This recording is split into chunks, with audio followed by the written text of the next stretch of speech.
Herkesin Mevlid Kandili mübarek olsun. Allah huzur, İslam'a barış getirmesini diliyorum. İnşallah bize huzur gelir, barış gelir. Orasını da Allah yardım etsin Müslümanlara. Müslümanlar zaten birbirine tutmuyor. Sadece kanamakla geçiyor. Başka hiçbir şey yapamıyoruz. Umarım kandil öncelikle vatanımıza, milletimize, bütün soydaşlarımıza hayırlı uğurlu olur. Bu soykırımın bitmesi için bir sebep olur. İnsanların uyanması için bir neden olur. Söyleyecek çok söz var ama bazen susmak en iyi cevaptır. Bizim sustuğumuz yerde inşallah uyanması gerekenler uyanır. Öncelikle tüm İslam aleminin Mevlid Kandili mübarek olsun. Hazreti Peygamber Efendimizin dünyaya teşrifini tüm İslam dünyasında ihya ediyoruz.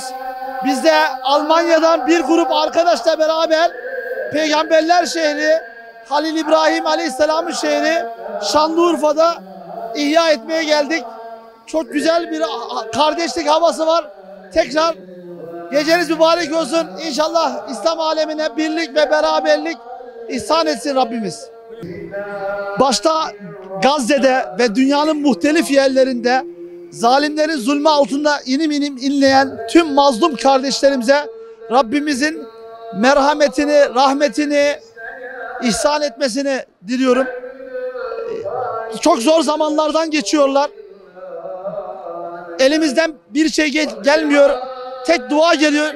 Cenab-ı Hak inşallah dualarımızı şu aciz kulların kabul eyler.